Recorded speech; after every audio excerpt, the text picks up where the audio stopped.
ನಮಸ್ತೆ ಸ್ನೇಹಿತರೆ, 2025ರ NET ಕನ್ನಡ ಪ್ರಶ್ನೆ ಪತ್ರಿಕೆಯ ವಿಶ್ಲೇಷಣೆಯನ್ನು ಮಾಡ್ತಾ ಇದ್ವಿ. ಇವತ್ತು ಅದರ ಮುಂದುವರೆದ ಭಾಗವನ್ನು ನೋಡೋಣ. ಪಾರ್ಟ್ 3 ಇದು 80ನೇ ಪ್ರಶ್ನೆವರೆಗೂ ಆಗಿತ್ತು. 81ನೇ ಪ್ರಶ್ನೆ. ಇದು ಹೇಳಿಕೆ ಮತ್ತು ವಿವರಣೆ ರೂಪದಲ್ಲಿ ಕೊಟ್ಟಿದ್ದಾರೆ. ಯಾವುದು ಸರಿ ಯಾವುದು ತಪ್ಪು ಅಂತ ಗುರುತಿಸಿ ಬರಿಬೇಕು. ಕರ್ನಾಟ ಭಾಷೆಯ ಯಸ್ತು ಷಟ್ಪದಿ ಪಠನೋದ್ಯತಃ ಕಿನ್ನರಿ ಸ್ವರ ಸಂವಾದಿ ಧ್ವನಿರ್ಯಸ್ಯ ವಿರಾಜಯತೆ. ಏನು ಇದರ ಅರ್ಥ ಅಂದರೆ, ಯಾರು ಕನ್ನಡ ಭಾಷೆಯಲ್ಲಿ ಷಟ್ಪದಿ ಕಾವ್ಯಗಳನ್ನು ಓದೋದಕ್ಕೆ ಸಿದ್ಧರಾಗ್ತಾರೋ ಅಂಥವರ ಧ್ವನಿ ದೇವಲೋಕದ ಕಿನ್ನರಿಯರ ಗಾಯನಕ್ಕೆ ಮತ್ತು ಮನ್ಮಥನ ಮಧುರವಾಗಿರುವಂತಹ ಸಂಭಾಷಣೆಗೆ ಹೋಲ್ತವಂತೆ. ಅವರ ಧ್ವನಿ ಅತ್ಯಂತ ಮನೋಜ್ಞವಾಗಿರ್ತೈತೆ. ಕಂಠ ಮಾಧುರ್ಯ ಅವ್ರದ್ದು ಇಡೀ ಲೋಕದಲ್ಲೇ ಶ್ರೇಷ್ಠವಾಗಿ ಶೋಭಿಸುತ್ತೆ, ತುಂಬ ಚೆನ್ನಾಗಿರುತ್ತೆ ಅಂತ ಅರ್ಥ. ಷಟ್ಪದಿ ಕಾವ್ಯವನ್ನು ಓದೋದಕ್ಕೆ ಯಾರು ಸಿದ್ಧರಾಗಿರ್ತಾರೋ ಅಂಥವರ ಧ್ವನಿ.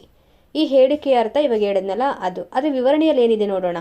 ಕನ್ನಡ ಭಾಷೆಯಲ್ಲಿ ಷಟ್ಪದಿಯನ್ನು ಪಠಿಸುವವನು ಕಿನ್ನರಿಯ ಸ್ವರಕ್ಕೆ ಸಾದೃಶ್ಯವಾದ ಧ್ವನಿಯುಳ್ಳವನು, ತುಂಬು ಕಂಠವುಳ್ಳವನು, ಧ್ವನಿಶುದ್ಧವುಳ್ಳವನು, ಚಿತ್ರಸಹಿತ ನಿರೂಪಿಸುವವನು, ಉತ್ತಮವಾದ ಚಿತ್ರಕಥಕನು. ನೋಡಿ, ಹೇಳಿಕೆಗೆ ವಿವರಣೆ ತುಂಬ ವಿವರವಾಗಿಯೇ ಕೊಟ್ಟಿದ್ದಾರೆ. ಸರಿಯಾಗಿದೆ ಇದು. ಹೇಳಿಕೆನೂ ಸರಿ, ವಿವರಣೆನೂ ಸರಿ. ಇದು ಆಪ್ಷನ್ 1 ಸರಿಯಾಗಿರುವಂಥ ಉತ್ತರ. ನೆಕ್ಸ್ಟ್ 2ನೇ ಪ್ರಶ್ನೆ. ನಿಪಾತಾವ್ಯಯಗಳನ್ನು ಗುರುತಿಸಿ ಅಂತ ಇದೆ. ನೋಡಿ, ನಿಪಾತಾವ್ಯಯ ಇದು ಭಾವಸೂಚಕಾವ್ಯಯ ಅಂತ ಅರ್ಥ. ನಿಪಾತಾವ್ಯಯ ಅಂತಂದರೆ ಭಾವಸೂಚಕನೇ ನಿಮಗೆ ಗೊತ್ತಿರುತ್ತೆ ಅಲ್ವಾ. ಮಾನವನ ಮನಸ್ಸಲ್ಲಿ ಉಂಟಾಗುವಂತಹ ಕೆಲ ಭಾವನೆಗಳನ್ನು ವ್ಯಕ್ತಪಡಿಸುವಂತಹ ಅರ್ಥವಿಲ್ಲದಂತಹ ಶಬ್ದಗಳನ್ನು ನಾವು ನಿಪಾತಾವ್ಯಯ ಅಂತ ಕರಿತೀವಿ, ಅಥವಾ ಭಾವಸೂಚಕಾವ್ಯಯ. ಅಯ್ಯೋ, ಅಕಟಕಟ, ಆಹಾ, ಭಲೆ ಭಲೆ, ಆಹಾ, ಥೂ, ಇದೆಲ್ಲ ನಿಪಾತಾವ್ಯಯ ಅಥವಾ ಭಾವಸೂಚಕಾವ್ಯಯಗೆ ಬರುತ್ತೆ. ಇಲ್ಲಿ ಅಯ್ಯೋ, ಓಹೋ ಅಂತ ಇದೆಯಲ್ವಾ, ಎ ಮತ್ತು ಡಿ, ಅದು ನಿಪಾತಾವ್ಯಯ. 83ನೇ ಪ್ರಶ್ನೆ. ಹೇಳಿಕೆ ಮತ್ತು ವಿವರಣೆ ಇದು ಕೂಡ. ಕನ್ನಡ ವ್ಯಾಕರಣದಲ್ಲಿ ಇನಿದು, ಒಳ್ಳಿತು ಮೊದಲಾದ ದು ಕಾರಾಂತ ಮತ್ತು ತು ಕಾರಾಂತ ರೂಪಗಳನ್ನು ಉದಾಹರಣೆಯಾಗಿ ಕೊಟ್ಟು ವಿದ್ವಾಂಸರು ಅವನ್ನು ಗುಣವಾಚಕಗಳ ಪ್ರಕೃತಿ ರೂಪಗಳೆಂದು ಕರೆದಿದ್ದಾರೆ. ಇದು ಹೇಳಿಕೆ. ವಿವರಣೆ. ಭಾಷಾಶಾಸ್ತ್ರಜ್ಞರ ದೃಷ್ಟಿಯಿಂದ ಈ ನಿರೂಪಣೆ ಸರಿಯಾಗಿದೆಯೇ ಎಂದು ನೋಡಿದರೆ ಈ ಗುಣವಾಚಕಗಳ ನಿಜವಾದ ಪ್ರಕೃತಿ ರೂಪ ಇನುದಿಗೆ ಇನ್, ಒಳ್ಳಿತು ಎಂದು ಕಾಣುತ್ತದೆ. ಈ ಪದಗಳ ತು ಮತ್ತು ದುಗಳು ಕೇವಲ ಲಿಂಗಸೂಚಕ ಪ್ರತ್ಯಯಗಳೇ ಹೊರತು ಗುಣವಾಚಕದ ಅಭಿನ್ನ ಅಂಗಗಳಲ್ಲ. ಈ ಪ್ರಶ್ನೆಯಲ್ಲಿ ಹೇಳಿಕೆ ತಪ್ಪಾಗಿದೆ, ವಿವರಣೆ ಸರಿಯಾಗಿದೆ. ಯಾಕಂದರೆ ಈ ಇನಿದು ಒಳ್ಳಿತುಗೆ ಇನ್ ಮತ್ತು ಒಳ್ಳು ಅನ್ನೋದು ಪ್ರಕೃತಿ ರೂಪ ಆಗುತ್ತೆ, ಗುಣವಾಚಕಗಳ ಪ್ರಕೃತಿ ರೂಪ. ಆದರೆ ಈ ದು ಮತ್ತು ತು ಅಂತ ಕೊಟ್ಟಿದ್ದಾರಲ್ವಾ, ಅದು ತಪ್ಪು. ಯಾವ ವಿದ್ವಾಂಸರು ಆ ಥರ ಹೇಳಿಲ್ಲ. ಹೇಳಿಕೆ ತಪ್ಪು, ವಿವರಣೆ ಸರಿಯಾಗಿದೆ. ಇದರಲ್ಲಿ ನಾಮಪದದ ವಿಧಗಳಲ್ಲಿ ಬರುವಂತಹ ಈ ಗುಣವಾಚಕ ಅಥವಾ ಇದನ್ನು ವಿಶೇಷಣ ಅಂತಲೂ ಕೂಡ ಕರೀತಾರೆ. ಅಂದರೆ ಯಾವುದೋ ಒಂದು ವಸ್ತುವಿನ ಗುಣ ಸ್ವಭಾವವನ್ನು ಹೇಳುವಂತಹ ಶಬ್ದಗಳನ್ನು ನಾವು ಗುಣವಾಚಕ ಅಥವಾ ವಿಶೇಷಣ ಅಂತ ಕರಿತೀವಿ. ಜಾಣ ಹುಡುಗ, ಕೆಂಪು ಕೋಟೆ, ಕರಿಬೇಕು, ಇವನ್ನ ನಾವು ಗುಣವಾಚಕಗಳು ಅಂತ ಕರಿತೀವಲ್ವಾ. ಇಲ್ಲಿ ಪ್ರಕೃತಿ ರೂಪ ಇನ್ ಅಂತ ಕೊಟ್ಟಿದ್ದಾರೆ ಇನಿದುಗೆ. ಅದು ಇಂಚರ, ಇನಿದಾದ ಸ್ವರ ಇಂಚರ, ಇನ್, ಅದು ಪ್ರಕೃತಿ ರೂಪ, ಗುಣವಾಚಕದ ನಿಜವಾದ ಪ್ರಕೃತಿ ರೂಪ. ಸರಿ. ಆದರೆ ಇಲ್ಲಿ ಕೊಟ್ಟಿರೋದು ವಿವರಣೆ ಕರೆಕ್ಟಾಗಿದೆ. ಲಿಂಗಸೂಚಕ ಪ್ರತ್ಯಯಗಳೇ ಹೊರತು ಈ ಇನ್ ಮತ್ತು ಒಳ್ಳು ಅದು ಗುಣವಾಚಕಕ್ಕೆ ಸಂಬಂಧಪಟ್ಟಿದ್ದಲ್ಲ. ಅದೇ ಯಾಕೆ ಹೇಳಿ? ಅದು ಯಾವುದೋ ಒಂದು ವಸ್ತುವಿನ ಅಥವಾ ಪ್ರಾಣಿಗಳ ಗುಣ ಸ್ವಭಾವವನ್ನು ಹೇಳೋಂಥ ಶಬ್ದ ಅಲ್ವಾ ಗುಣವಾಚಕ ಅಂತಂದರೆ. ಇಲ್ಲಿ ಇನಿದು ಒಳ್ಳಿತು ಅಂತ ಅಷ್ಟೇ ಇದೆ, ಇದು ಗುಣವಾಚಕನೇ. ಅರೆ ತು ಮತ್ತು ದು ಇದೆಯಲ್ವಾ, ಇದು ಲಿಂಗಸೂಚಕ ಪ್ರತ್ಯಯಗಳು. ಹಾಗಾಗಿ ಭಾಷಾ ತಜ್ಞರು ಹೇಳೋ ಪ್ರಕಾರ ಗುಣವಾಚಕಕ್ಕೆ ಈ ವಿವರಣೆ ಸರಿಯಾಗಿಯೇ ಇದೆ. ಹೇಳಿಕೆ ತಪ್ಪು, ವಿವರಣೆ ಸರಿ. ನೆಕ್ಸ್ಟ್ 84ನೇ ಪ್ರಶ್ನೆ. HL ನಾಗೇಗೌಡರ ಕರ್ನಾಟಕ ಸಾಹಿತ್ಯ ಅಕಾಡೆಮಿ ಪ್ರಶಸ್ತಿ ಪಡೆದ ಕೃತಿಗಳನ್ನು ಕಾಲಾನುಕ್ರಮದಲ್ಲಿ ಜೋಡಿಸಿ ಅಂತ ಇದೆ. ನಾ ಕಂಡ ಪ್ರಪಂಚ, ಪದವಿವೆ ನಮ್ಮ ಎದೆಯಲ್ಲಿ, ಸೋಬಾನೆ ಚಿಕ್ಕಮ್ಮನ ಪದಗಳು, ವೆರಿಯರ್ ಎಲ್ವಿನ್ರ ಗಿರಿಜನ ಪ್ರಪಂಚ, ನನ್ನೂರು. ಇದನ್ನು ಉಲ್ಟಾ ಮಾಡಿಕೊಂಡ್ರೆ ಸೀದಾ ಬರುತ್ತೆ ನೋಡಿ. ನನ್ನೂರು 1965ರಲ್ಲಿ ಪ್ರಕಟ ಆಗಿರುವಂಥದ್ದು. ವೆರಿಯರ್ ಎಲ್ವಿನ್ರ ಗಿರಿಜನ ಪ್ರಪಂಚ ಇದು 1966. ಸೋಬಾನೆ ಚಿಕ್ಕಮ್ಮನ ಪದಗಳು 1972. ಪದವಿವೆ ನಮ್ಮ ಎದೆಯಲ್ಲಿ 1976. ನಾ ಕಂಡ ಪ್ರಪಂಚ 1986. ಈ ಕಾಲಾನುಕ್ರಮದಲ್ಲಿ EDCBA ಸರಿಯಾಗಿರುವಂಥ ಉತ್ತರ. ಈ 5 ಕೃತಿಗಳ ಜೊತೆಗೆ ಭೂಮಿಗೆ ಬಂದ ಗಂಧರ್ವ, ಬೆಟ್ಟದಿಂದ ಬಟ್ಟಲಿಗೆ, ಒಟ್ಟು 7 ಕೃತಿಗಳಿಗೆ ಕರ್ನಾಟಕ ಸಾಹಿತ್ಯ ಅಕಾಡೆಮಿ ಪ್ರಶಸ್ತಿಯನ್ನು ಪಡ್ಕೊಂಡಿದ್ದಾರೆ HL ನಾಗೇಗೌಡ ಅವರು. ನೆಕ್ಸ್ಟ್ 85ನೇ ಪ್ರಶ್ನೆ. KV ಸುಬ್ಬಣ್ಣನವರು ಅನುವಾದಿಸಿರುವಂತಹ ಕೃತಿ ಯಾವುದು ಅಂತ ಕೇಳಿದರೆ ಇದಕ್ಕೆ ಸರಿಯಾಗಿರುವಂಥ ಉತ್ತರ ರಾಜಕೀಯ ಮಧ್ಯೆ ಬಿಡುವು, ಆಪ್ಷನ್ 4. ಇನ್ನು ಮಿಕ್ಕಿರವು ಅವ್ರದ್ದೇ ಕೃತಿಗಳು. 1995ರಲ್ಲಿ ಕುವೆಂಪುಗೆ ಪುಟ್ಟ ಕನ್ನಡಿ, 2000ನೇ ಇಸ್ವಿಯಲ್ಲಿ ಕವಿರಾಜ ಮಾರ್ಗ ಮತ್ತು ಕನ್ನಡ ಜಗತ್ತು, 2004ನೇ ಇಸ್ವಿಯಲ್ಲಿ ಅರೆ ಶತಮಾನದ ಅಲೆ ಬರಹಗಳು ಅನ್ನೋ ಕೃತಿಯನ್ನು ಬರೆದಿದ್ದಾರೆ. ನೆಕ್ಸ್ಟ್ 86ನೇ ಪ್ರಶ್ನೆ, ರೂಢಿ ರಾಕ್ಷಸನ್ ಅರಸುಗೈಯುವನು ತೋಳ್ತಟ್ಟಿ ತೊಡೆತಟ್ಟಿ ಕರೆಯುವನು ಸಂಗ್ರಾಮಕ್ಕೆ. ಅಡಿಗರ ಕಾವ್ಯದ ಈ ಸಾಲುಗಳಿರುವ ಕವಿತೆ ಯಾವುದಂತ ಕೇಳಿದರೆ ನೋಡಿ, ಇದು ಕಟ್ಟುವೆವು ನಾವು ಅನ್ನೋ ಶೀರ್ಷಿಕೆಯಲ್ಲಿ ಅಡಿಗರು ಬರೆದಿರುವಂತಹ ಒಂದು ಕವಿತೆಯ ಸಾಲು ಇದು. ಕಟ್ಟುವೆವು ನಾವು ಹೊಸ ನಾಡೊಂದನು ರಸದ ಬೀಡೊಂದನು, ಅದರಲ್ಲಿ ಒಂದು 3ನೇ ಸ್ಟ್ಯಾನ್ಸ ಪೂರ್ತಿ ಹೇಳ್ತೀನಿ ನೋಡಿ. ಅದು ಜಾತಿ ಮತ ಭೇದಗಳ ಕಂದಕವು ಸುತ್ತಲೂ ದುರ್ಭೇದ್ಯವೆನೆ ಕೋಟೆ ಕೊತ್ತಲಗಳು, ರೂಢಿ ರಾಕ್ಷಸನ ಅರಸುಗೈಯುವನು ತೋಳ್ತಟ್ಟಿ ತೊಡೆತಟ್ಟಿ ಕರೆಯುವನು ಸಂಗ್ರಾಮಕ್ಕೆ. ಇದು ಕಟ್ಟುವೆವು ನಾವು ಅನ್ನೋ ಕವಿತೆಯಲ್ಲಿರುವಂಥದ್ದು. ಇದು ಯಾವುದೋ ಹಳೇದು ಐಚ್ಛಿಕ ಕನ್ನಡ ಕ್ವೆಶನ್ ಪೇಪರಲ್ಲಿ ಇದೇ ಕಟ್ಟುವೆವು ನಾವು, ಅದ್ರ ಕ್ಲೈಮ್ಯಾಕ್ಸಲ್ಲಿ ಒಂದು 4 ಸಾಲು ಇರುತ್ತಲ್ಲ, ಅದನ್ನು ಪ್ರಶ್ನೆ ಕೇಳಿದ್ದಾರೆ. ಅದು ಏನಿದೆ ಅಂದರೆ, ಕೆಡೆ ನುಡಿಯುವ ಕೆಡೆ ಬಗೆಯುವ ಕೆಡಕು ಜನರೇ ಬನ್ನಿ ಕೊಟ್ಟೆವಿದೋ ವೀಳ್ಯವನು, ನಿಮ್ಮೆಲ್ಲರನ್ನ ತೊಡೆದು ನಿಮ್ಮ ಮಸಣದ ಮೇಲೆ ಕಟ್ಟುವೆವು ನಾವು ಹೊಸ ನಾಡೊಂದನು ಸುಖದ ಬೀಡೊಂದನು. ಇದರಲ್ಲಿ ಅದೇ ಕೊಟ್ಟೆವಿದೋ ವೀಳ್ಯವನು ಅಂತ ಇತ್ತಲ್ವ, ಆ ಸಾಲನ್ನು ಕೊಟ್ಟು ಇದು ಯಾರ ಕವಿತೆ ಅಂತ ಕೇಳಿರೋವಂಥದ್ದು. ಕಟ್ಟುವೆವು ನಾವು ಅಂತ ಪದ್ಯ ಓದಿದ ತಕ್ಷಣ ಗೊತ್ತಾಗ್ಬಿಡುತ್ತೆ, ಆದರೆ ಯಾರು ಬರೆದಿರೋದು ಅಂತ ಅನ್ನೋದು ಇಂಪಾರ್ಟೆಂಟ್ ಅಲ್ವಾ, ಅಡಿಗರು. ನೆಕ್ಸ್ಟ್ 87ನೇ ಪ್ರಶ್ನೆ, ಇವು ಸರಿ ಹೊಂದಾಣಿಕೆಗಳು, ಸರಿಯಾಗಿರುವಂಥ ಹೊಂದಾಣಿಕೆ ಮಾಡಿ ಬರೀಬೇಕು. ಶ್ರೀಕೃಷ್ಣ ಪಾರಿಜಾತ ದೂತಿ, ಯಕ್ಷಗಾನ ಚಿಮಣ, ಬಯಲಾಟ ಕೋಡಂಗಿ, ದೊಡ್ಡಾಟ ಸಾರಥಿ, ಯಕ್ಷಗಾನ ಮಾಸ್ತರ. ಇದೆಲ್ಲ ಜಾನಪದ ಪ್ರದರ್ಶನ ಕಲೆಗಳಿಗೆ ಸಂಬಂಧಪಟ್ಟಿದ್ದು, ಜಾನಪದ ಸಾಹಿತ್ಯಕ್ಕೆ ಸಂಬಂಧಪಟ್ಟಿರುವಂಥ ಪ್ರಶ್ನೆ ಇದು.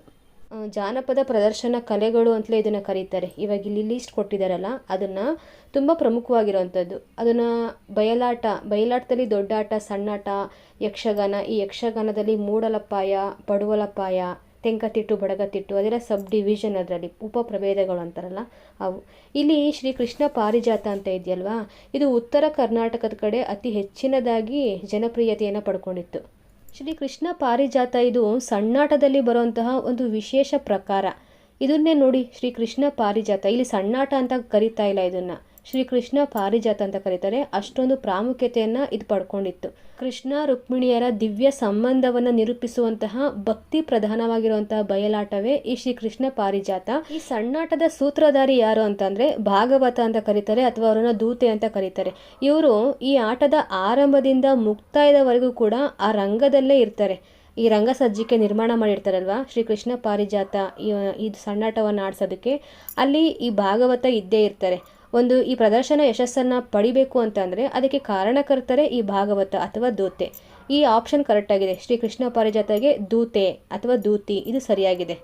ಆರಂಭದಿಂದ ಅಂತಿಮವರೆಗೂ ಇರ್ತಾರೆ ಅಂತಂದರೆ ಇವ್ರು ಏನು ಮಾಡ್ತಾರೆ ಅಂತಂದರೆ ನೋಡಿ, ಆ ರಂಗಕ್ಕೆ ಬರುವಂಥ ಎಲ್ಲ ಪಾತ್ರಗಳನ್ನು ಪರಿಚಯ ಮಾಡಿಕೊಡ್ತಾರೆ, ಅವ್ರಿಗೆ ಏನು ಬೇಕು ಬೇಡಗಳನ್ನು ನೋಡ್ಕೊತಾರೆ, ಸೇವಕನ ರೀತಿಯಲ್ಲಿ ವರ್ತಿಸ್ತಾರೆ, ಹಾಡ್ತಾರೆ, ಹಾಸ್ಯವನ್ನು ಮಾಡ್ತಾರೆ. ಅಲ್ಲಿರುವಂಥ ಎಲ್ಲ ಜವಾಬ್ದಾರಿಯುತ ಕೆಲಸ ಈ ಭಾಗವತ ಅಥವಾ ದೂತಿಯರ ಮೇಲೆ ಬಿದ್ದಿರುತ್ತೆ. ಹಾಗಾಗಿ ಇವರು ತುಂಬಾ ಇಂಪಾರ್ಟೆಂಟ್ ಆಗ್ತಾರೆ, ದೂತಿ ಅಥವಾ ಭಾಗವತ. ನಿಮಗೆ ಇದನ್ನಿನ್ನೂ ಸ್ವಲ್ಪ ಸರಳವಾಗಿ ಅರ್ಥ ಮಾಡಿಸ್ಬೇಕು ಅಂತಂದರೆ, ಇವಾಗ ಕಾಲೇಜ್ ಫಂಕ್ಷನ್ಗಳು ಅಥವಾ ಯಾವುದಾದ್ರೂ ಸೆಮಿನಾರ್ಗಳಲ್ಲಿ ನಿರೂಪಕರ ಪಾತ್ರ ಎಷ್ಟು ಇಂಪಾರ್ಟೆಂಟ್ ನೋಡಿ. ಅವರಿಲ್ಲ ಅಂದರೆ ಆ ಅತಿಥಿಗಳನ್ನೆಲ್ಲ ಸ್ವಾಗತ ಮಾಡೋದು ಯಾರು, ಅವ್ರ ಪರಿಚಯ ಮಾಡಿಕೊಡೋದು ಯಾರು, ಪ್ರೋಗ್ರಾಮ್ನ ಯಾವ ರೀತಿ ಮುಗಿಸೋದು ಅಲ್ವಾ. ಒಂದು ಸಿಸ್ಟಮ್ಯಾಟಿಕ್ಕಾಗಿ ಆಗಬೇಕು ಅಂದರೆ ನಿರೂಪಕರು ತುಂಬಾ ಇಂಪಾರ್ಟೆಂಟು ಪ್ರೋಗ್ರಾಮಲ್ಲಿ. ಅದೇ ಥರನೇ ಈ ಒಂದು ಬಯಲಾಟಗಳು ನಡಿಬೇಕಾದ್ರೆ ಅಲ್ಲಿ ಈ ಸೂತ್ರಧಾರರ ಪಾತ್ರನೂ ಅಷ್ಟೇ ಪ್ರಾಮುಖ್ಯತೆಯನ್ನು ಪಡ್ಕೊಳ್ಳುತ್ತೆ. ಇದು ಒಂದಕ್ಕೆ ಎಷ್ಟೊಂದು ದೊಡ್ಡ ವಿವರಣೆ ಆಗೈತಲ್ಲ, ಸರಿ ಬಿಡಿ. ನೆಕ್ಸ್ಟು ಬಿನಲ್ಲಿ ಯಕ್ಷಗಾನ ಮತ್ತು ಚಿಮಣ ಅಂತ ಇದೆಯಲ್ವಾ. ಯಕ್ಷಗಾನಕ್ಕೆ ಚಿಮಣ ಬರೋದಿಲ್ಲ. ಈ ಚಿಮಣ ಅನ್ನೋದು ದಾಸರಾಟದಲ್ಲಿ ಬರುವಂಥ ಪ್ರಮುಖ ಪಾತ್ರ. ಈ ಚಿಮಣನ ಬಗ್ಗೆ ತಿಳ್ಕೊಬೇಕು ಅಂತಲೇ ನಾವು ದಾಸರಾಟದ ಬಗ್ಗೆ ತಿಳ್ಕೊಳ್ಳೇಬೇಕಾಗುತ್ತೆ. ದಾಸರೆನ್ನುವ ಜನಾಂಗ ಆಡುವಂತಹ ಬಯಲಾಟವನ್ನು ನಾವು ಈ ದಾಸರಾಟ ಅಂತ ಕರಿತೀವಿ. ಇದು ಬಯಲಾಟದ ಒಂದು ಪ್ರಕಾರ, ಓಕೆನಾ. ತಿರುಪತಿ ತಿಮ್ಮಪ್ಪ ಇದ್ದಾರಲ್ಲ, ಆ ದೇವರ ಭಕ್ತರು ಈ ಒಂದು ಬಯಲಾಟವನ್ನು ಆಡಿಸ್ತಾರೆ. ಈ ಮೇಳದ ಮುಖ್ಯಸ್ಥನನ್ನ ನಟ್ಟುವಾನ ಅಂತ ಕರೀತಾರೆ. ಇಲ್ಲಿ ಗಂಡು ಹೆಣ್ಣು ಇಬ್ಬರೂ ಕೂಡ ಭಾಗವಹಿಸ್ತಾರೆ. ಇದೇ ದಾಸರಾಟದ ಒಂದು ವೈಶಿಷ್ಟ್ಯ ಅಂತ ಕರಿಬೋದು. ಯಾವುದೇ ದಾಸರಾಟದ ಮೇಳ ಆಗಿರ್ಬೋದು, ಹಾಡೋದಕ್ಕೋ ಅಥವಾ ಕುಣಿಯೋದಕ್ಕಾಗಲಿ ಒಬ್ಬ ನುರಿತಳಾಗಿರುವಂತಹ ಸುಂದರ ನಾಯಕಿಯನ್ನು ಅಥವಾ ದಾಸಿಯನ್ನು ಇಟ್ಕೊಂಡಿರ್ತಾರೆ. ಯಾಕೆ ಅಂದರೆ ಆ ತಂಡದ ಜನಪ್ರಿಯತೆ ಆ ದಾಸಿ ಕೈಯಲ್ಲಿರುತ್ತಂತೆ. ಆ ದಾಸಿನೇ ಈ ಚಿಮಣ. ಕೃಷ್ಣಾವತಾರಗಳ ಬಗ್ಗೆ ಇಲ್ಲಿ ಅಭಿನಯವನ್ನು ಮಾಡ್ತಾರೆ. ಪ್ರೇಕ್ಷಕರನ್ನ ದಾಸರಾಟದಲ್ಲಿ ಪರಸಿ ಅಂತ ಕರೀತಾರೆ. ಮತ್ತು ಇಲ್ಲೂ ಕೂಡ ಒಬ್ಬ ವಿದೂಷಕ ಇರ್ತಾನೆ, ಅವ್ರನ್ನ ಜವಾರಿ ಅಂತ ಕರೀತಾರೆ. ಇವಾಗ ಹೇಳ್ತಿದ್ದೀನಲ್ವ, ಅದೆಲ್ಲ ತುಂಬಾ ಇಂಪಾರ್ಟೆಂಟು, ನೆನ್ಪಿಟ್ಕೊಳ್ಳಿ. ವಿದೂಷಕರನ್ನ ಜವಾರಿ ಅಂತ ಕರೀತಾರೆ, ಪ್ರೇಕ್ಷಕರನ್ನ ಪರಸಿ ಅಂತ ಕರೀತಾರೆ ದಾಸರಾಟದಲ್ಲಿ. ನಟ್ಟುವಾನ ದಾಸರಾಟದ ಮುಖ್ಯಸ್ಥ. ಮತ್ತು ಮಹಾರಾಷ್ಟ್ರದಲ್ಲಿ ಈ ದಾಸರಾಟಕ್ಕೆ ತಮಾಷಾ ಅಂತ ಕರೀತಾರಂತೆ. ಇಷ್ಟೊಂದೆಲ್ಲ ವಿವರಣೆ ಕೇಳಿದ್ಮೇಲೆ ಆಪ್ಷನ್ ಬಿ ರಾಂಗ್ ಅಂತ ಗೊತ್ತಾಯಿತು. ಎ ಕರೆಕ್ಟಾಗಿದೆ, ಆಪ್ಷನ್ ಬಿ ತಪ್ಪು. ನೆಕ್ಸ್ಟ್ ಬಯಲಾಟ ಕೋಡಂಗಿ ಅಂತ ಇದೆಯಲ್ವಾ, ಬಯಲಾಟಕ್ಕೆ ಕೋಡಂಗಿ ಬರುತ್ತಾ? ಎಕ್ಸಾಕ್ಟಾಗಿ ಆಗಲ್ಲ, ಬಟ್ ಆಗುತ್ತೆ. ಯಾಕಂದರೆ ಯಕ್ಷಗಾನ ಬಯಲಾಟನೇ ಅದು. ಇದು ಮೂಡಲಪಾಯ ಯಕ್ಷಗಾನದಲ್ಲಿ ಕೋಡಂಗಿ, ಇದು ವಿದೂಷಕ ಕೋಡಂಗಿ ಅಂತ ಬರ್ತಾರೆ. ಆದರೆ ಇಲ್ಲಿ ಬಯಲಾಟ ಅಂತ ಕೇಳಿದರೆ ಯಾವ ಬಯಲಾಟ? ಆ ಬಯಲಾಟ ದೊಡ್ಡಾಟ, ಸಣ್ಣಾಟ, ಯಕ್ಷಗಾನ ಎಲ್ಲ ಸೇರುತ್ತೆ ಅಲ್ವಾ. ಹಾಗಾಗಿ ಈ ಆಪ್ಷನ್ನು ತಪ್ಪು. ಕೋಡಂಗಿ ಬರೋದು ಮೂಡಲಪಾಯ ಯಕ್ಷಗಾನದಲ್ಲಿ. ಯಕ್ಷಗಾನದ ಬಗ್ಗೆ ಲಾಸ್ಟಲ್ಲಿ ಹೇಳ್ತೀನಿ, ಒಂದು ಸ್ವಲ್ಪ ವೇಟ್ ಮಾಡಿ. ಇನ್ನು ನೆಕ್ಸ್ಟ್ ಇದೆ ದೊಡ್ಡಾಟ ಅಂತ ಇದೆ. ದೊಡ್ಡಾಟಗೆ ಸಾರಥಿ ಅಂತ ಕೊಟ್ಟಿದ್ದಾರೆ, ಇದು ಕರೆಕ್ಟ್ ಆಗಿದೆ. ದೊಡ್ಡಾಟದಲ್ಲಿ ಸಾರಥಿ ಪ್ರಮುಖ ಪಾತ್ರಧಾರಿಯಾಗಿರ್ತಾರೆ. ಉತ್ತರ ಕರ್ನಾಟಕದ ಕಡೆ ಅತ್ಯಂತ ಪ್ರಸಿದ್ಧಿಯನ್ನು ಪಡ್ಕೊಂಡಿರುವಂಥದ್ದೇ ಈ ದೊಡ್ಡಾಟ. ಒಂದು ಸ್ವಲ್ಪ ಈ ದೊಡ್ಡಾಟದ ಬಗ್ಗೆ ನೋಡೋದಾದರೆ, ಇದರಲ್ಲಿ ಅಭಿನಯಕ್ಕಿಂತ ಕುಣಿತನೇ ತುಂಬ ಜಾಸ್ತಿ ಇರುತ್ತಂತೆ. ರೌದ್ರ ಪಾತ್ರಗಳು ಮೇಲಿಂದ ಮೇಲೆ ವೀರಾವೇಶದಿಂದ ಕುಣಿತಾನೇ ಇರ್ತವೆ. ಸಂಸ್ಕೃತ ಭೂಯಿಷ್ಠವಾಗಿರುವಂಥ ಸಂಭಾಷಣೆಯನ್ನು ಹೊಂದಿದ್ದು ಆಶು ಸಂಭಾಷಣೆಗೆ ಅವಕಾಶನೇ ಇಲ್ಲ ಇಲ್ಲಿ. ಯಾಕಂದರೆ ಇದರಲ್ಲಿ ಪ್ರಾಸಗಳು, ಉದ್ದುದ್ದ ಸಂಭಾಷಣೆಗಳೆಲ್ಲ ಇರ್ತಾವಲ್ವ, ವಾಕ್ಯಗಳೆಲ್ಲ, ಅದೆಲ್ಲ ಈ ಕೃಷಿಕ ಜನಗಳಿಗೆ, ಗ್ರಾಮೀಣ ಜನರ ನಾಲಿಗೆಗಳಿಗೆ ಒಗ್ಗೋದೇ ಇಲ್ಲ. ಹಾಗಾಗಿ ಅದನ್ನು ಬಾಯ್ಪಾಠ ಮಾಡಿ ಒಂದೇ ಉಸಿರಿನಲ್ಲಿ ಪಾಠ ಒಪ್ಸೋ ರೀತಿಯಲ್ಲಿ ಒಪ್ಪಿಸ್ಬಿಡ್ತಾ ಇದ್ರು. ಅಭಿನಯ ಮಾಡೋದಕ್ಕೆ ನಿರಿಂದ ಜಾಗ ಇರುತ್ತೆ ಎಡೀಲಿ, ಸದ್ಯ ಹೇಳಿ ಮುಗಿಸ್ಬಿಟ್ರೆ ಸಾಕು ಅನ್ನೋ ರೀತಿಯಲ್ಲಿ ಅವ್ರು ಅದನ್ನು ಪಾಠ ಓದೋದಂಗೆ ಓದ್ತಾ ಇದ್ರಂತೆ. ಅಭಿನಯವನ್ನು ಪ್ರೇರೇಪಿಸುವಂತಹ ರಂಗಭಾಷೆ ಇದರಲ್ಲಿ ಇರಲಿಲ್ಲ. ಯಾವುದರಲ್ಲಿ? ದೊಡ್ಡಾಟದಲ್ಲಿ. ಪಾತ್ರ ಮತ್ತು ಈ ರಂಗದ ಮಧ್ಯೆ ಯಾವುದೇ ಭಾವನಾತ್ಮಕ ಸಂಬಂಧನೇ ಇದರಲ್ಲಿ ಉಂಟಾಗಿಲ್ಲ. ಇಷ್ಟಾದರೂ ಕೂಡ ಇದ್ರ ಸತ್ವ ಏನು ಕಮ್ಮಿ ಆಗಿಲ್ಲ. ರಾಮಾಯಣ, ಮಹಾಭಾರತ, ದೇವಿ ಪುರಾಣಗಳಿಂದ ಕೆಲವೊಂದು ಪ್ರಮುಖವಾಗಿರುವಂಥ ಕಥೆಗಳನ್ನೇ ಈ ದೊಡ್ಡಾಟಕ್ಕೆ ಪ್ರಸಂಗಗಳಾಗಿ ಆಯ್ಕೆ ಮಾಡ್ಕೊತಾ ಇದ್ರಂತೆ, ಕಥಾವಸ್ತುವಾಗಿ. ಇವ್ರು ಏನು ಕಥಾವಸ್ತುಗಳನ್ನ ಆಯ್ಕೆ ಮಾಡ್ಕೊತಿದ್ರಲ್ವ, ಅದರಲ್ಲೇ ಈ ದೊಡ್ಡಾಟ ಯಶಸ್ಸನ್ನು ಪಡ್ಕೊತಾ ಇತ್ತು. ಆದರೆ ಇತ್ತೀಚೆಗೆ ಕಮ್ಮಿ ಆಗಿಬಿಟ್ಟಿದೆ. ಅದೇನೇ ಇರಲಿ, ಇಲ್ಲಿ ಆಪ್ಷನ್ ಡಿ ದೊಡ್ಡಾಟ ಸಾರಥಿ ಪ್ರಮುಖ ಪಾತ್ರಧಾರಿ ಸರಿಯಾಗಿದೆ. ಆಪ್ಷನ್ ಎ ಮತ್ತು ಡಿ ಸರಿಯಾಗಿರುವಂತಹ ಉತ್ತರ ಇದರಲ್ಲಿ. ಇನ್ನೊಂದಿದೆಯಲ್ವಾ, ಈ ಯಕ್ಷಗಾನ ಮಾಸ್ತರ ಅಂತ, ಇದು ತಪ್ಪು. ಯಕ್ಷಗಾನ ಮಾಸ್ತರ ಆಗೋದಿಲ್ಲ. ಈ ಮಾಸ್ತರ ಬರೋದು ಸಣ್ಣಾಟದಲ್ಲಿ. ಸಣ್ಣಾಟ ಬೆಳಗಾವಿ ತವರು ಮನೆ ಅಂತ ಕರೀತಾರೆ ಸಣ್ಣಾಟಗಳಿಗೆ.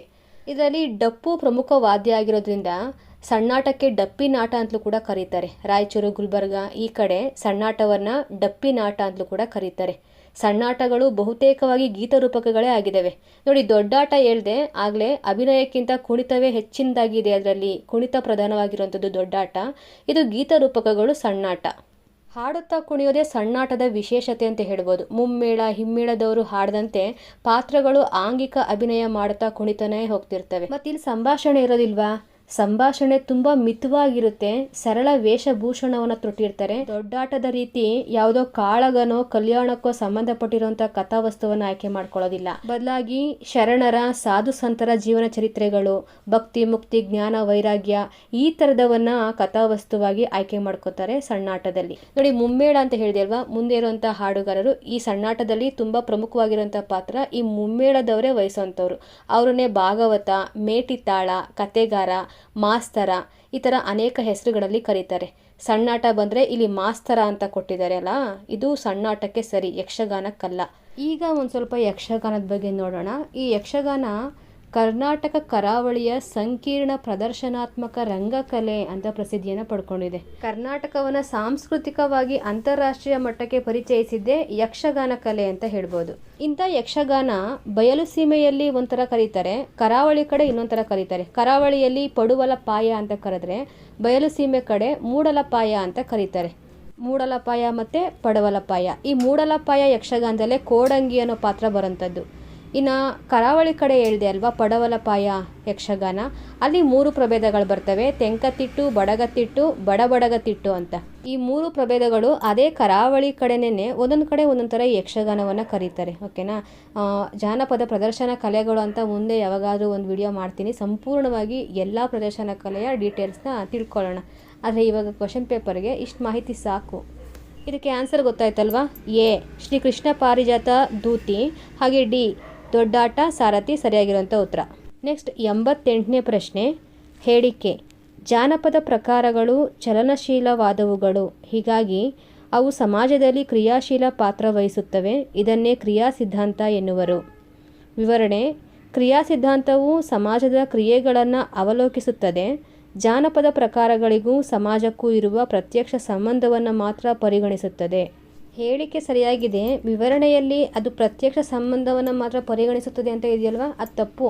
ಪ್ರತ್ಯಕ್ಷನೂ ಪರಿಗಣಿಸುತ್ತೆ, ಪರೋಕ್ಷನೂ ಪರಿಗಣಿಸುತ್ತೆ. ಫಂಕ್ಷನಲ್ ಥಿಯರಿ ಓವರ್ ಆಲ್ ಇದು ಬರೀ ಪ್ರತ್ಯಕ್ಷವಾಗಿ ಮಾತ್ರ ಅಲ್ಲ, ಪರೋಕ್ಷವಾಗಿಯೂ ಸಮಾಜ ಅಂದ್ರೇ ಮಾನವನ ಸಾಂಸ್ಕೃತಿಕ ಉದ್ದೇಶಗಳ ಪೂರೈಕೆಯನ್ನು ಕೂಡ ಈ ಕ್ರಿಯಾ ಸಿದ್ಧಾಂತ ಮಾಡುತ್ತೆ. ಎಲ್ಲ ಆಯಾಮಗಳಿಂದಲೂ ನಾವು ಜಾನಪದ ಸಾಹಿತ್ಯವನ್ನು ಅಧ್ಯಯನ ಮಾಡ್ತೀವಲ್ವ. ಜಾನಪದ ಪ್ರಕಾರಗಳು ನಮ್ಮ ಸಮಾಜಕ್ಕೆ ಹಲವು ರೀತಿಯಲ್ಲಿ ಸಹಾಯವನ್ನು ಮಾಡ್ತವೆ, ಮನುಷ್ಯನಿಗೂ ಕೂಡ. ಫಾರ್ ಎಕ್ಸಾಂಪಲ್, ಮಾನವನ ಮನಸ್ಸಿನ ಒತ್ತಡಗಳನ್ನು ಬಿಡುಗಡೆ ಮಾಡೋದಕ್ಕೆ, ಸಮಾಜ ಏನು ಮಾಡೋದಕ್ಕೆ ಸಾಧ್ಯ ಇಲ್ವೋ ಅಂಥದ್ದನ್ನು ಈ ಒಂದು ಜಾನಪದ ಪ್ರಕಾರಗಳು, ಜಾನಪದ ಸಾಹಿತ್ಯ ಮಾಡುತ್ತೆ.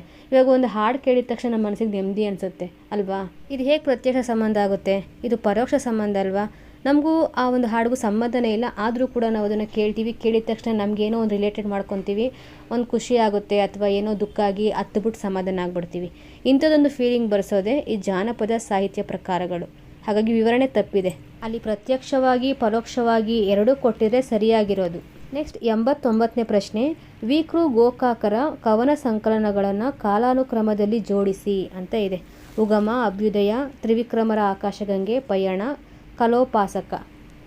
ನೋಡಿ, ಇದರಲ್ಲಿ ಕಲೋಪಾಸಕ ಇದು 1934ರಲ್ಲಿ ಬರೆದಿರುವಂಥದ್ದು, ಪಯಣ 1937ರಲ್ಲಿ, ತ್ರಿವಿಕ್ರಮರ ಆಕಾಶಗಂಗೆ 1943ರಲ್ಲಿ, ಅಭ್ಯುದಯ 1955, ಉಗಮ 1956. ಉಲ್ಟಾ ಬರೆದ್ರೆ ಅದೇ ಉತ್ತರ. ನೋಡಿ, ನಮಗಿದು ಯಾವುದೋ ಗೊತ್ತಿಲ್ಲ ಅಂತಂದ್ರೂ ವಿ.ಕೃ. ಗೋಕಾಕ್ ಅವರ ಮೊಟ್ಟ ಮೊದಲ ಕೃತಿ ಕಲೋಪಾಸಕ ಗೊತ್ತಿದೆ ಅಲ್ವಾ, ಅದೊಂದು ಗೊತ್ತಿದ್ರೂ ಕೂಡ ಆನ್ಸರ್ ಬರಿಬೋದು. ಆಪ್ಷನಲ್ಲಿ ನೋಡಿ, ಈ ಫಸ್ಟ್ ಪ್ಲೇಸಲ್ಲಿ ಇರೋದು ಒಂದೇ, ಆಪ್ಷನ್ 2 ಇದೆಯಲ್ವಾ, ಅದೊಂದೇ, ಅದೇ ಸರಿಯಾಗಿರುವಂಥದ್ದು. ಇನ್ನು ವಿ.ಕೃ. ಗೋಕಾಕ್ ಅವ್ರ ಬಗ್ಗೆ ಒಂದು ಸ್ವಲ್ಪ ಮಾಹಿತಿ ನೋಡೋದಾದರೆ, ಇವರು ನಮಗೆ 5ನೇ ಜ್ಞಾನಪೀಠ ಪ್ರಶಸ್ತಿಯನ್ನು ನಮ್ಮ ಕನ್ನಡಕ್ಕೆ ತಂದುಕೊಟ್ಟಿದ್ದಾರೆ. ಮುಕ್ತ ಛಂದಸ್ಸನ್ನು ಮೊದಲ ಬಾರಿಗೆ ಬಳಸಿರುವಂಥ ಕೀರ್ತಿ ವಿ.ಕೃ. ಗೋಕಾಕ್ ಅವರಿಗೆ ಸಲ್ಲುತ್ತೆ. ಇತರ ಕೃತಿಗಳು ಅಂತ ನೋಡೋದಾದರೆ ಸಮುದ್ರ ಗೀತೆಗಳು, ಸಮರಸವೇ ಜೀವನ, ಸಿಮ್ಲಾ ಸಿಂಗಿನಿ, ದ್ಯಾವಾ ಪೃಥ್ವಿ, ಇಜ್ಜೋಡು, ಊರ್ಣನಾಭ, ಭಾರತ ಸಿಂಧು ರಶ್ಮಿ ಇತ್ಯಾದಿ. ನೋಡಿ, ಈ ಸಮುದ್ರ ಗೀತೆಗಳು ಅನ್ನೋ ಕವನ ಸಂಕಲನದಲ್ಲಿ ಒಂದು ಕವಿತೆ ಬರುತ್ತೆ. ಅದರಲ್ಲಿ ಒಂದು ಸಾಲು ತುಂಬ ಪ್ರಸಿದ್ಧಿಯನ್ನು ಪಡ್ಕೊಂಡಿರೋಂಥದ್ದು, ಎಕ್ಸಾಮಲ್ಲೂ ಕೇಳಿದ್ದಾರೆ. ಯಾವುದದು ಅಂದರೆ, ಕೊಡದಿರು ಶರದಿಗೆ ಷಟ್ಪದಿಯ ದೀಕ್ಷೆಯೇನು. ಈ ಸಾಲು ಯಾವ ಕೃತಿಯಲ್ಲಿ ಬಂದಿರೋಂಥದ್ದು ಅಂತ ಕೇಳ್ತಾರೆ, ಅಥವಾ ಯಾವ ಕವಿಯ ಸಾಲು ಅಂತ ಕೇಳ್ತಾರೆ. ಸಮುದ್ರ ಗೀತೆಗಳು ಕವನ ಸಂಕಲನದಲ್ಲಿ ಈ ಒಂದು ಸಾಲು ಬರುತ್ತೆ, ವಿ.ಕೃ. ಗೋಕಾಕ್ ಅವ್ರದ್ದು. ನೆಕ್ಸ್ಟ್ 90ನೇ ಪ್ರಶ್ನೆ, ಎ ಪಟ್ಟಿಯನ್ನು ಬಿ ಪಟ್ಟಿಗೆ ಹೊಂದಿಸಿ ಬರೀಬೇಕು. ನೋಡಿ, ಇದೆಲ್ಲ ವಚನಕಾರರ ಬಗ್ಗೆ ಕೊಟ್ಟಿದ್ದಾರೆ, ಆ ಕಡೆ ಅಂಕಿತಗಳನ್ನ ಕೊಟ್ಟಿದ್ದಾರೆ, ಅಂಕಿತನಾಮ ಜೋಡಿಸ್ಬೇಕು. ಮೋಳಿಗೆ ಮಹಾದೇವಿ ಅಂತ ಇದೆಯಲ್ವಾ, ಇಮ್ಮಡಿ ನೀ ಕಳಂಕ ಮಲ್ಲಿಕಾರ್ಜುನ, ಆಪ್ಷನ್ 3 ಇದೆಯಲ್ವಾ, ಅದು ಸರಿಯಾಗಿ, ಎಗೆ 3. ಇನ್ನು ಸತ್ಯಕ್ಕ ಅಂತ ಇರೋದು ಶಂಭು ಜಕ್ಕೇಶ್ವರ, ಸರಿಯಾಗಿರುವಂಥದ್ದು. ಇಲ್ಲಿ ಸ್ವಲ್ಪ ತಪ್ಪು ಕೊಟ್ಟಿದ್ದಾರೆ ನೋಡಿ, ಶಂಭುಕೇಶ್ವರ ದೇವ ಅಂತ ಇದೆ, ಶಂಭು ಜಕ್ಕೇಶ್ವರ ಸತ್ಯಕ್ಕನ ಅಂಕಿತನಾಮ. ಇನ್ನು ಗುಡ್ಡವ್ವೆಗೆ ನಿಂಬೇಶ್ವರ, ಉಳಿದಿರೋದೊಂದೇ ಗೊಗ್ಗವ್ವೆಗೆ ನಾಸ್ತಿ ದೇವ. ನೆಕ್ಸ್ಟ್ 91ನೇ ಪ್ರಶ್ನೆ, ಶೂನ್ಯ ಸಂಪಾದನೆಯಲ್ಲಿನ ಶಬ್ದ ಸಂದನಿಯ ಮಾತು ಸಯವಲ್ಲ ನೋಡ ಪ್ರಭುವೆ ಎಂಬುದು ಇವರ ಮಾತು ಅಂತ ಇದೆ. ಶಬ್ದ ಸಂದನಿಯ ಮಾತು ಸಯವಲ್ಲ ನೋಡ ಪ್ರಭುವೆ, ಇದರ ಅರ್ಥ ಬರಿಯ ಮಾತುಗಳು ಅಥವಾ ಬರೀ ಶಬ್ದದಿಂದ ಕೂಡಿರುವಂತಹ ಮಾತುಗಳು ಸತ್ಯ ಅಲ್ಲ ಅಂತ. ಶಬ್ದ ಸಂದಣಿಯ ಮಾತು, ಕೇವಲ ಶಬ್ದ ಸಂದಣಿಯ ಬರೀ ಶಬ್ದಗಳ ರಾಶಿ ಇರುವಂತಹ ಮಾತುಗಳ ಆಟ ಏನಿದೆಯಲ್ವಾ, ಅದು ಸಯವಲ್ಲ, ಸತ್ಯವಲ್ಲ. ನೋಡ ಪ್ರಭುವೆ ಅಂದರೆ ಪ್ರಭುದೇವರಿಗೆ ಹೇಳ್ತಾ ಇರುವಂಥದ್ದು ಅಜಗಣ್ಣ, ಆಪ್ಷನ್ 2 ಅಜಗಣ್ಣ ಹೇಳಿರೋಂಥದ್ದು. ಇನ್ನು ಶೂನ್ಯ ಸಂಪಾದನೆ ಗೊತ್ತಿದೆ ಅಲ್ವಾ, ಶಿವಗಣ ಪ್ರಸಾದಿ ಮಹಾದೇವಯ್ಯ ಸಂಪಾದನೆ ಮಾಡಿರೋಂಥದ್ದು ಮೊಟ್ಟ ಮೊದಲ ಬಾರಿಗೆ ಈ ಕೃತಿಯನ್ನು. ಆಧ್ಯಾತ್ಮಿಕ ಮತ್ತು ತಾತ್ವಿಕ ಕೃತಿ ಈ ಶೂನ್ಯ ಸಂಪಾದನೆ ಅನ್ನೋ ಕೃತಿ. ಅನುಭವ ಮಂಟಪದಲ್ಲಿ ನಡೆಸಿರುವಂತಹ ಅನುಭವ ಗೋಷ್ಠಿಗಳ ಸಂಪೂರ್ಣ ಸಾರವನ್ನು ಈ ಕೃತಿ ಒಳಗೊಂಡಿದೆ. ಇದರಲ್ಲಿ ಅಲ್ಲಮರೆ ಪ್ರಮುಖ ಕೇಂದ್ರ ಬಿಂದುವು ಕೂಡ ಹೌದು. ಶೂನ್ಯ ಸಂಪಾದನೆಯಲ್ಲಿ ಅಲ್ಲಮ ಪ್ರಭು ಕೇಂದ್ರ ಬಿಂದು.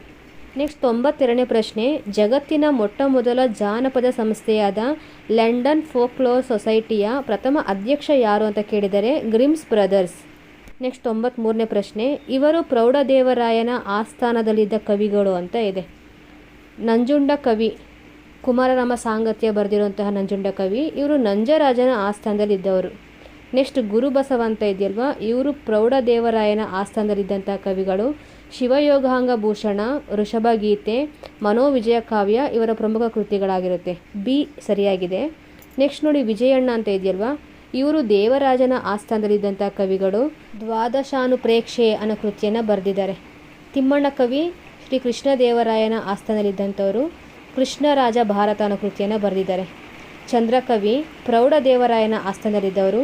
ವಿರೂಪಾಕ್ಷ ಸ್ಥಾನ, ಗುರುಮೂರ್ತಿ ಶಂಕರ ಶತಕ ಅನ್ನೋ ಕೃತಿಯನ್ನು ಬರೆದಿದ್ದಾರೆ. ಈನು ಕರೆಕ್ಟು. ಬಿ ಮತ್ತು ಇ ಸರಿಯಾಗಿರುವಂಥ ಉತ್ತರ. ಹೊರಗೆ ತುಂಬ ಮಳೆ ಬರ್ತಿದೆ, ಡಿಸ್ಟರ್ಬೆನ್ಸ್ ಜಾಸ್ತಿ ಆಗ್ತಿದೆ, ಸ್ವಲ್ಪ ಅಡ್ಜಸ್ಟ್ ಮಾಡ್ಕೊಳ್ಳಿ ಆಯಿತಾ. ನೆಕ್ಸ್ಟ್ 94ನೇ ಪ್ರಶ್ನೆ, ಪಟ್ಟಿ 1ನ್ನು ಪಟ್ಟಿ 2ಕ್ಕೆ ಹೊಂದಿಸಿ ಬರೀಬೇಕು. ಜಿ ಪಿ ರಾಜರತ್ನಂ ಇವರು ಹಳ್ಳಿ ಮರ ಅನ್ನೋ ಕೃತಿಯನ್ನು ಬರೆದಿದ್ದಾರೆ. ಇದೆಲ್ಲ ಕವನಗಳದು. ವಿಕೃ ಗೋಕಾಕ್ ಅವರು ಶರ್ಯಾಣವತ್ ಸಮುದ್ರ ಅಂತ ಇದೆಯಲ್ವಾ, ಅದು ವಿಕೃ ಗೋಕಾಕ್ ಅವರ ಕೃತಿ. ಟಿ ಬಿ ಲಲಿತಾ ನಾಯಕ್ ಇವರು ಕವನ ಬರೆಯುವ ಕನಸುಗಳನ್ನು ಅಂತ ಇದೆಯಲ್ವಾ, ಅದು ಅವ್ರದ್ದು. ಲಕ್ಷ್ಮೀಪತಿ ಕೋಲಾರ ಅವ್ರದ್ದು ರಂಜಾನಿನ ಕೊನೆಯ ರಾತ್ರಿ. ನೆಕ್ಸ್ಟ್ 95ನೇ ಪ್ರಶ್ನೆ, ಹೊಂದಿಸಿ ಬರೆಯಿರಿ. ಇದು ಕೂಡ ಎ ಪಟ್ಟಿಯನ್ನು ಬಿ ಪಟ್ಟಿಗೆ ಹೊಂದಿಸಿ ಬರೀಬೇಕು.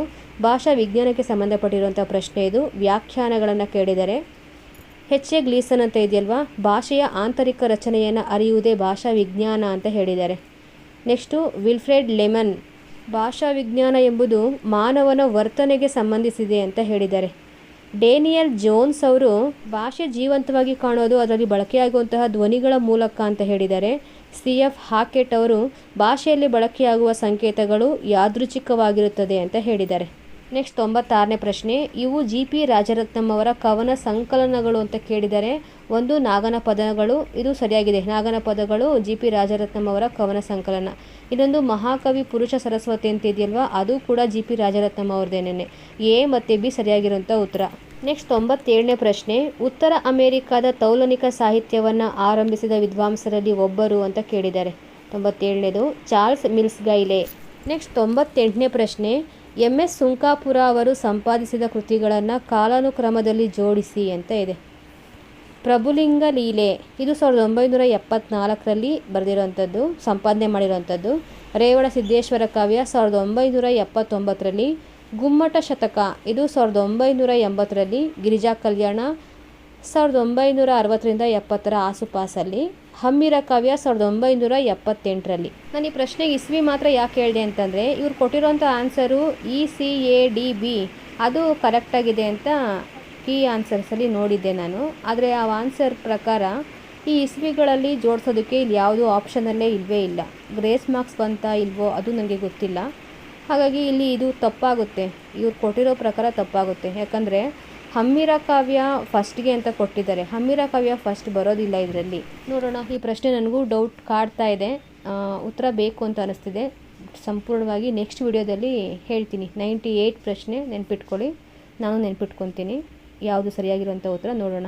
ನೆಕ್ಸ್ಟ್ 99ನೇ ಪ್ರಶ್ನೆ, ಸಂಬೋಳಿ ನಾಗಿದೇವನ ಪ್ರಸಂಗ ಬರುವ ರಗಳೆ ಯಾವುದು ಅಂತ ಕೇಳಿದರೆ ಇದಕ್ಕೆ ಸರಿಯಾಗಿರುವಂಥ ಉತ್ತರ ಹರಿಹರ ಕವಿ ಬರೆದಿರುವಂತಹ ಬಸವರಾಜ ದೇವರ ರಗಳೆ. ಬಸವಣ್ಣನ ಬಗ್ಗೆ ಇರುವಂಥ ರಗಳೆ ಆದರೂ ಕೂಡ ಬಸವಣ್ಣ ಅವರು ಕೆಳಜಾತಿಯ ಸಂಬೋಳಿ ನಾಗಿದೇವನ ಮನೆಗೆ ಹೋಗುವಂಥ ಪ್ರಸಂಗ ಬರುತ್ತೆ ಇದರಲ್ಲಿ. ಹಾಗಾಗಿ ಉತ್ತರ ಆಪ್ಷನ್ 3.